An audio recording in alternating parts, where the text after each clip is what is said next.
Karen's father is quite wealthy, isn't he? Yes, when he passes, Karen's set to inherit a significant fortune. I reckon it could be around 100 million. Incredible. I can hardly wait. Once that happens, I'm hoping Karen might whisk me away on a luxurious vacation. Sounds delightful. Maybe I'll put in a request for a new car. James, what about you?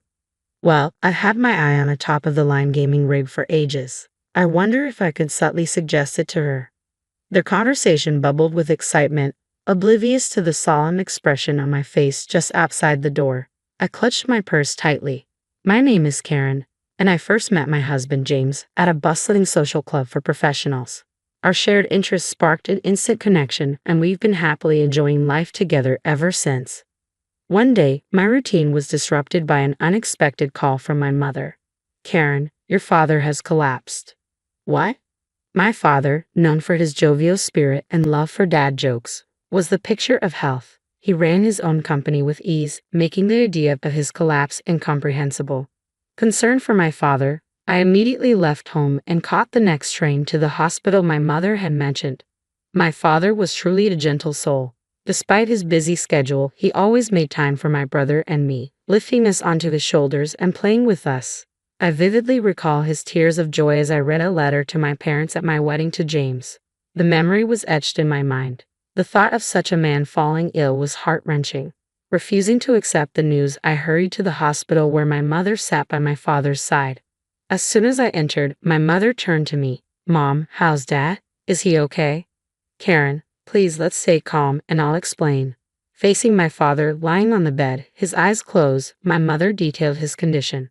He had collapsed suddenly at work, prompting an urgent trip to the hospital. Despite numerous tests, no clear cause for his illness emerged. Further examinations might yield answers, but they also posed risks to his already fragile state. Consequently, my mother had opted to halt the tests. It appears your father may experience paralysis on the left side of his body. So, he'll need ongoing care. Yes, that's correct. Despite the weight of the news, my mother maintained a composed demeanor as she spoke. My mother had already resigned herself to caring for my dad. Contemplating this, I sensed my mother's resilience, yet I was also consumed by sadness at the prospect of my father's changed state. Struggling to contain my emotions, my brother burst into the room. How's Dad? He asked, breathless. My mother repeated the details of my father's condition to him as she had to me. Mom, you can't do this alone. I'm nearby. I'll come help. Thank you, but you need to prioritize your own life. You have your own family now. My brother, understanding, nodded. I understand. My brother had married years before I did and now has a 4-year-old daughter. The one with more flexibility in their schedule is me, the one without children. However, it would still take me an hour by train to reach our childhood home. I might be distant and it could take some time, but I won't leave all of this burden on you and Mom. If there's any change with Dad, don't hesitate to inform me. Agreed, but Karen, did you inform John before coming here? I suddenly realized I'd left home in a hurry without informing John. Seeing my expression, my brother added, be sure to reach out to him. He must be anxious. Leaving the hospital room swiftly, I found a quiet spot to call John. As soon as he answered, he asked, Karen, where are you? I'd been worried sick. Hearing John's voice offered some comfort, yet tears welled up as I explained that my father had collapsed and would require care. Your lively dad. John's shock was palpable, yet his gentle words offered solace. Grateful for marrying him, I informed him of my return home. His gentle response was, I'll prepare dinner. Take care on your way back. With my father set to spend the night in the hospital, and my mother and brother returning home, I opted to head back as well. Arriving home, I found John had prepared my favorite meal. It must have been rough. Have something you love to lift your spirits, he said, pulling out a chair for me. His kindness moved me to tears. While John typically remains composed, his warmth during my lowest moments always touches me deeply. Thanking him for his support, I retired to bed early that evening. The following morning, feeling a bit more composed, I approached John with the idea of assisting in my father's care occasionally. He readily agreed. It turned out that John had already informed his parents about my father's condition, and they offered their assistance with household chores during my absences. I was pleasantly surprised by the full support extended by John's family. When I called to express my gratitude, John's mother chuckled and reassured me. Your father is like family to us. Don't worry about a thing. John's parents, much like him, typically exude composure. Their arrival at our home with smiles and offers of help with chores left me momentarily stunned, a gesture of familial warmth I hadn't experienced before my marriage. Initially, I had perceived my in-laws as somewhat distant, but perhaps I had misunderstood. I made sure to express my heartfelt gratitude to James and my in-laws for their unwavering support in caring for my father. Once a lively conversationalist, my father's ability to speak fluently was hindered by the paralysis on his left side. Yet there was a glimmer of hope in his right-handedness. Using a whiteboard, he conveyed his needs and shared his signature dad jokes through crude drawings and written messages, lifting our spirits despite his near-constant confinement to bed. While my brother offered assistance, it was predominantly my sister-in-law who took on the caregiving role. With her background in caregiving, she patiently and kindly instructed both my mother and me on how best to aid my father. My mother, and I harbored concerns that my sister-in-law might balk at caring for my father, who wasn't related by blood. However, to our relief, she welcomed the responsibility with open arms. Her cheerful declaration, "Your father has brought me so much joy. Now it's my turn to bring him happiness," illuminated her kind nature, reaffirming my belief that my brother had chosen a remarkable partner. While my brother may have found an exceptional spouse, I found solace in knowing that my own spouse was equally supportive. My entire in-law family rallied behind me in my caregiving efforts, always inquiring about my father's well-being whenever I visited to assist him. Their genuine concern never failed to touch my heart. Yet I couldn't shake the feeling that perhaps I had misjudged them. One day, as I left home to tend to my father, I realized I had forgotten my wallet upon reaching the station. Frustrated with my own absent-mindedness, I returned home. On days when I went to care for my father, my in-laws would often lend a hand with household chores, so I anticipated they might find my blunder amusing. As I re-entered the house to retrieve my wallet, I overheard a conversation between James and my in-laws in the living room. "Are we certain Karen's father isn't about to kick the bucket? I'm tired of this waiting game." "Huh?" Pausing mid-step, I questioned whether my ears deceived me. Leaning closer to the living room door, I caught their conversation with clarity. "Speaking of which, how much does Karen stand to inherit once her father bites the dust? We've been playing nice, but it only makes sense if we're getting a hefty chunk. Her old man's loaded, you know. When he croaks, she's set to rake in a fortune. I bet it's over 100 mil, right? Geez, that's insane. I'm counting down the days. Once her old man kicks it, I'm hoping she'll whisk me off on a vacation." "That sounds lovely. Maybe I'll put in a request for a car." "James, what about you?" "You know, I've been eyeing the top of the line gaming rig for ages. I'm wondering if I can drop a hint for Karen to get me one."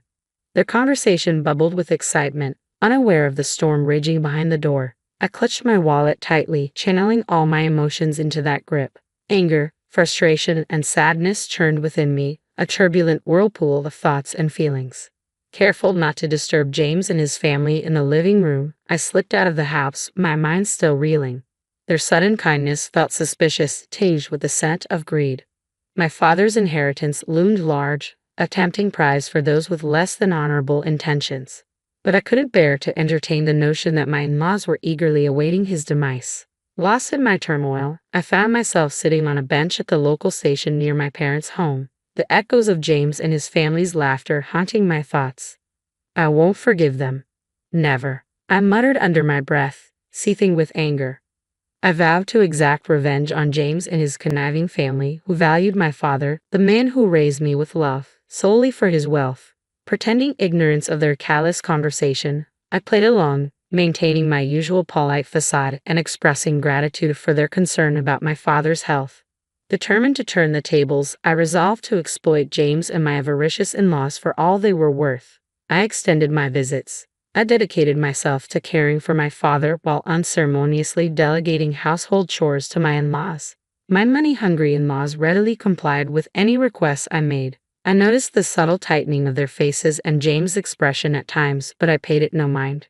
A year passed, and my father's condition deteriorated further. Though the doctor assured me it wasn't urgent, I couldn't shake off a sense of relief.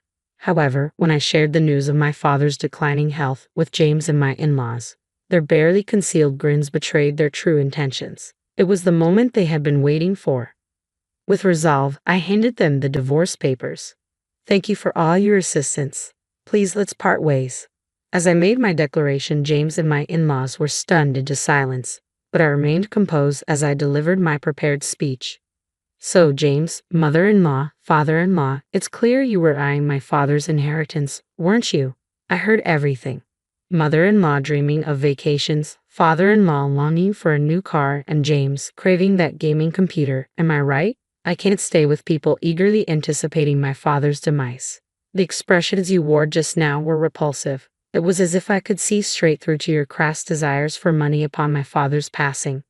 My words seemed to strike fear into them, their faces frozen in shock. My in-laws remained motionless, while James, clutching the divorce papers, was at a loss for words, his mouth opening and closing in disbelief. It was clear I had no place in this household any longer. You can send the divorce papers by mail, but if you don't, I'll hire a lawyer. Please ensure it's done within a week, I informed James, my voice steady. After collecting the luggage I had prepared earlier, I exited our home. As the train gently rocked me on my journey back to my parents' house, I felt a sense of calm envelop me. Upon my arrival, my parents greeted me warmly. Having confided in my mother about the situation, she enveloped me in a comforting embrace, offering words of encouragement. It was a moment of vulnerability I hadn't experienced since I'd become an adult. The following day, James and my in-laws arrived at my parents' home. Choosing to remain hidden, I observed from afar. When my mother opened the front door, I watched as James and my in-laws knelt before her. We apologize. We want to apologize to Karen. It seems there's been a misunderstanding. Please allow us to apologize to her properly, they pleaded. Misunderstanding. My daughter overheard your conversation. It seems you've been eyeing my husband's inheritance. I don't want any association with people like that, my mother declared, her tone sharp and final. Despite her dismissal, James persisted, pleading to see me. I can't allow it. Karen doesn't want to see you. She doesn't seek apologies. She wants those divorce papers filled out. Have you done it? Hand them over, my mother demanded. Please, just one more chance, James pleaded, desperation creeping into his voice. As James cried out, the sound of a cane tapping echoed from within the house. Turning to look, I saw my father, leaning on his cane with my sister-in-law's support. Father-in-law? James's mouth fell open at the sight of my father, whom he had only heard about. Holding up a whiteboard, my father conveyed a powerful message. I won't surrender my daughter to someone who can't bring her happiness. Grant her wish and proceed with the divorce. The message, penned with resolve, seemed to strike a chord with James and my in-laws more than any other words spoken. It was evident they realized further debate was futile. Slowly, James rose to his feet, followed by my in-laws. I've completed the divorce papers. Here they are, James announced, handing the documents to my mother. He assured her he would inform me once he had filed them with the city hall. With that, my mother bid them farewell. Emerging from my hiding place, I expressed my gratitude. Thank you, Mom and Dad. My mother responded with a gentle smile, while my father let out a hearty laugh and wrote a message on the whiteboard. A father's duty is to protect his daughter until the end.